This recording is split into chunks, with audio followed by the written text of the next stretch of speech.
Good morning everyone. This is Kailin Kamikawa. At the last COP26, Japan promised to contribute $70 billion, 7 trillion yen, in 5 years. Why Japan is from NGOs such as do I have to get an insulting award such as the Fossil Award? It's a very rude act against Japan. Don't you think the Japanese government should impose sanctions, such as protests and suspension of contributions? It's a very unnatural movement, so I did some research, but in the first place, what is this COP26? It is a conference held annually by countries that are members of the United Nations Framework Convention on Climate Change. Specifically, countries that have signed the United Nations climate change goals are participating. However, the participating members are representatives of 140 countries, but there are other members as well. It seems that world leaders, politicians, negotiators, civil society representatives, businesses, etc. are also allowed to participate. It seems that NGOs such as CAN, Climate Action Network, are also included in this. So, CAN, an NGO, decided the Fossil Award etc. without permission and repeated discriminatory words and actions, as if it were the consensus of COP26, the Japanese, Mascomi, said it. It is used to lower Japan. And the goal of COP26 is to limit global warming to 1.5 degrees Celsius from pre-industrial levels. This was agreed at COP21 in Paris in 2015. To do so, by 2050, achieved net zero emissions. Emissions do not exceed the amount removed from the atmosphere. Furthermore, by 2030, it is necessary to have the current global emissions. So what happens when the world gets warmer at 2 degrees Celsius? It is said that 189 million people will be starved. And if the temperature doubles, it is said that another 1.8 billion people will suffer from hunger. Yeah? If the population decreases by 1.8 billion, CO2 will be reduced automatically. Does this make sense for the nature of the universe and the Earth? It's the modern version of Noah's Ark, isn't it? If the population is still growing and you want to reduce Colorado to island that a paradoxical behavior that ignores natural reason from the beginning? Why isn't the voice of adjusting the population of each country to reduce CO2 coming out first? Isn't it the first thing to return to the pre-industrial population? Well, there's no way we can have a nuclear war or spread infectious diseases. There are many ways to castrate, give out condoms, or regulate by law, right? COP26, in Glasgow, Scotland, UK. Third, the British government has announced that 190 countries and businesses have promised to decoal. This includes major coal-using countries such as Poland, Vietnam and Chile. These countries and companies he promised to end all investment in new coal-fired power generation at home and abroad. However, Australia, India, China, the United States, Russia, Japan, etc. Some of the world's largest coal-dependent countries have not signed documents on decarbonization. In this way, coal is the #1 cause of climate change. Coal is specifically mentioned as a spearball. So, even if Japan mentions the possibility of CO2 can be recovered, or high-efficiency coal-fired power generation, at the moment, it seems that it is not heard because it is a nebutsu in the horse's ear. If it is possible to stop coal and replace it with solar or wind power in a stable manner, Japan is already doing it. Or is coal bad and nuclear power okay? According to the United Kingdom, which hosts COP26, are the signatories and companies' major economies? In the 2030s, in poor countries in the 2040s, it is said that they have agreed to phase out coal-fired power generation. Really? Excluding China, Russia, India, Australia, the United States, and Japan. Furthermore, more than 100 countries and regions have agreed on methane, CH4, emission reduction targets. US President Joe Biden and European Commission President Joe Biden, who proposed this goal, announced. In Global Methane Pledge, a goal was set to reduce methane emissions by 30% compared to 2020 by 2030.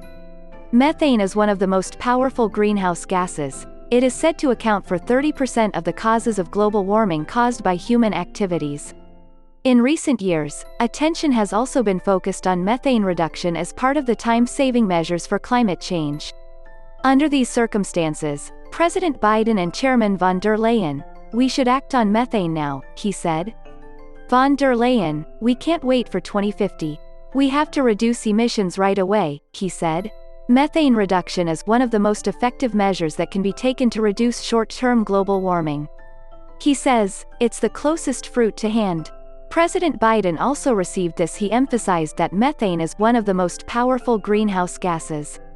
Also, the countries and regions that agreed with this goal, he said it accounts for 70% of the world's gross domestic product, GDP.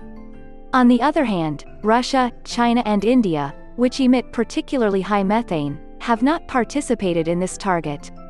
Methane has increased significantly since 2008 and experts say that fracking, hydraulic fracturing, which has exploded in some parts of the United States, there is also an opinion that fossil fuel mining is related. Methane concentration in the atmosphere peaked in 2019, 2.5 times higher than before the Industrial Revolution. When viewed in 100-year units, the greenhouse effect is 28 to 34 times that of CO2, and in 20-year units it is 84 times. However, Russia, China and India, which have particularly high emissions, have not participated in this goal. Also, the agreement only encourages voluntary contributions and is not enforceable at all. Still, this goal is a good step for the world and has helped boost COP26. It is said that many people evaluate it. Greta accuses him of just talking and not doing anything. But she's just blaming Bella and doesn't say any of her solutions. For that reason, Japan also receives the Fossil Award, because it does not stop coal. Why don't you stop paying $70 billion, 7 trillion yen? Well, isn't this just symptomatic treatment, and nothing useful for fundamental treatment? I doubt that. That's all. To state the obvious, we meet with the eyes of history upon us, and the profound questions before us. It's simple. Will we act? Will we do what is necessary? Will we seize the enormous opportunity before us?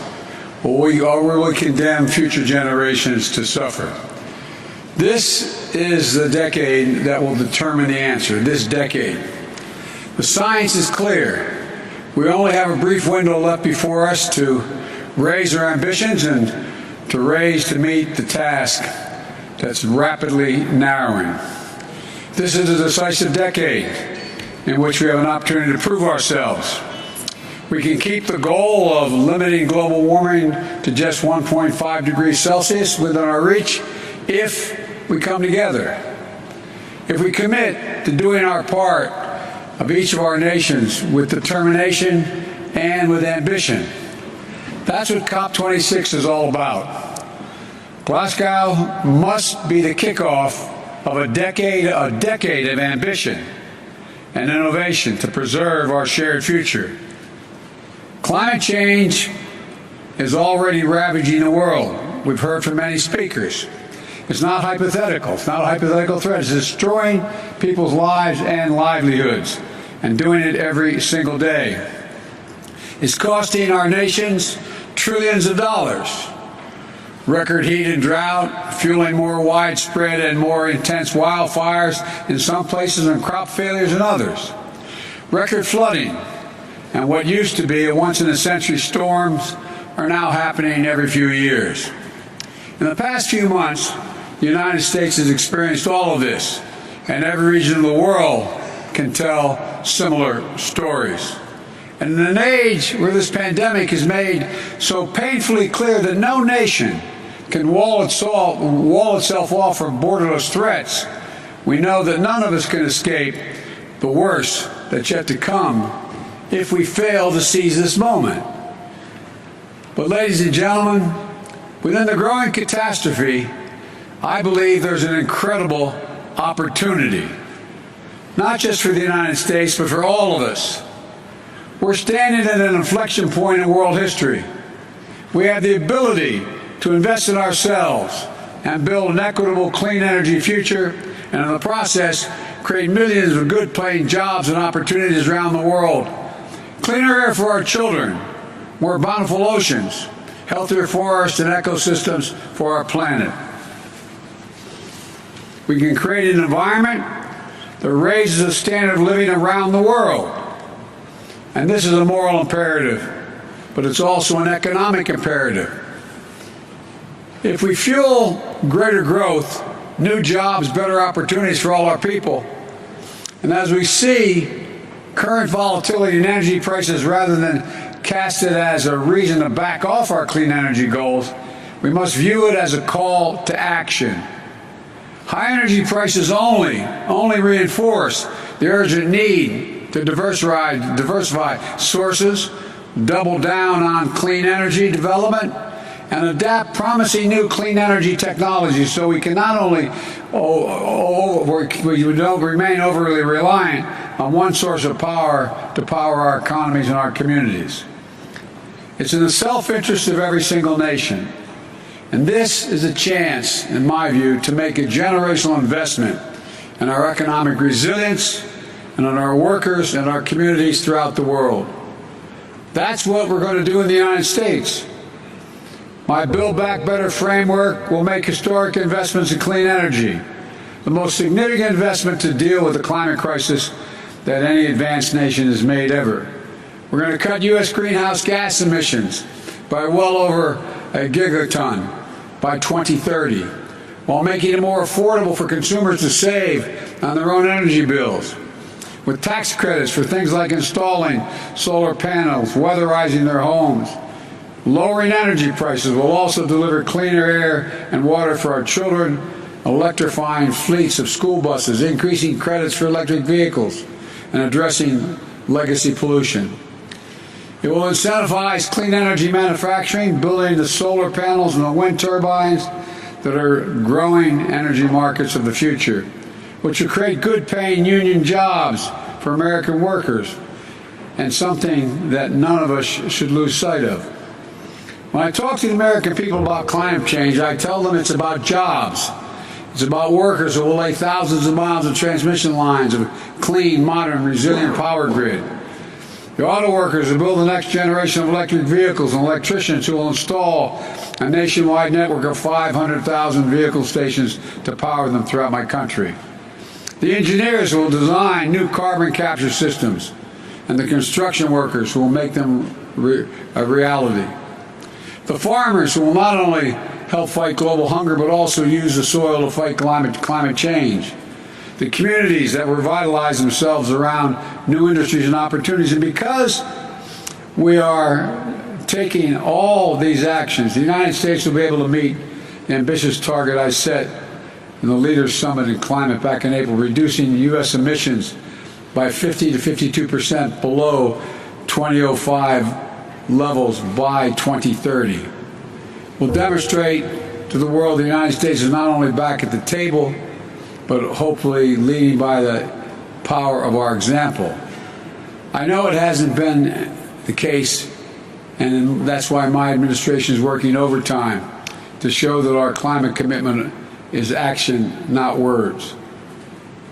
On my very first day in office, I took action to return the United States to the Paris Agreement. Since then, our administration has been hard at work unlocking clean energy breakthroughs to drive down the cost of technologies that will require us to achieve net zero emissions, and working with the private sector on the next generation of technologies that will power a clean economy of the future. Over the next several days, the United States will be announcing new initiatives to demonstrate our commitment to providing innovative solutions across multiple sectors, from agriculture to oil and gas, to combating deforestation, to tackling hard and to abate industries. We're planning for both short-term sprint to 2030 that will keep 1.5 degrees Celsius in reach, and for a marathon that will take us to the finish line and transform the largest economy in the world into a thriving, innovative, equitable, and just clean energy engine of net zero for a net zero world. That's why today I'm releasing the U.S. long-term strategy, which presents a vision of achieving the United States goal of net zero emissions economy-wide by no later than 2050, and reinforces an absolutely critical nature of taking bold action in the decisive decade.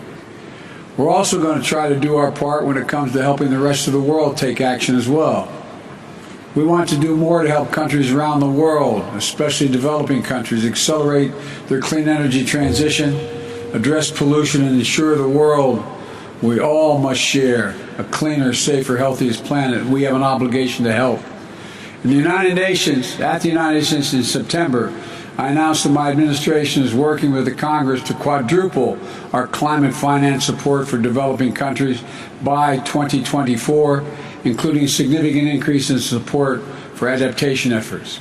This commitment is made possible to each of our collective goals of mobilizing $100 billion annually for climate finance, but mobilizing finance at the scale necessary to meet the incredible need is an all-hands-on-deck effort.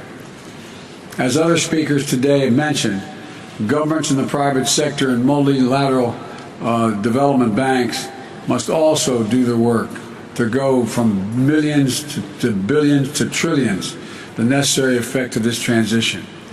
Today, I'm also submitting a new adaptation communication laying out how we'll implement the global goal of adaptation, as well as announcing our first ever contribution to the Adaptation Fund. But our commitment is about more than just financing. That's a critical piece of it. But we're also going to support solutions across the board. In the lead up to this gathering, the United States joined our G7 partners to launch a Build Back Better World initiative. We also reconvened the Major Economies Forum on Energy and Climate to launch transformative actions and to raise ambition. And together with the European Union, we're launching a global methane pledge to collectively reduce methane emissions, one of the most potent greenhouse gases, by at least 30% by the end of the decade. More than 70 countries have already signed up to support rapid reduction of methane pollution, and I encourage every nation to sign on. It's the simple, most effective strategy we have to slow global warming in the near term. My friends, if we're to recognize that a better, more hopeful future of every nation has to do its part, with ambitious targets to keep 1.5 degrees in reach, and specific plans on how to get there, especially the major economies. It's imperative that we support developing nations so they can be our partners in this effort. Right now, we're still falling short. There's no more time to hang back or sit on the fence or argue amongst ourselves. This is a challenge of our collective lifetimes, the existential threat to human existence as we know it. And every day we delay, the cost of inaction increases. So let this be the moment that we answer history's call here in Glasgow. Let this be the start of a decade of transformative action that preserves our planet and raises the quality of life for people everywhere. We can do this. We just have to make a choice to do it. So let's get to work, and thank you. Those of us who are responsible for much of the deforestation and all the problems we have so far have an overwhelming obligation to the nations who in fact were not there, have not done it. And we have to help much more than we have thus far. God bless you all, and may God save the planet. Thank you.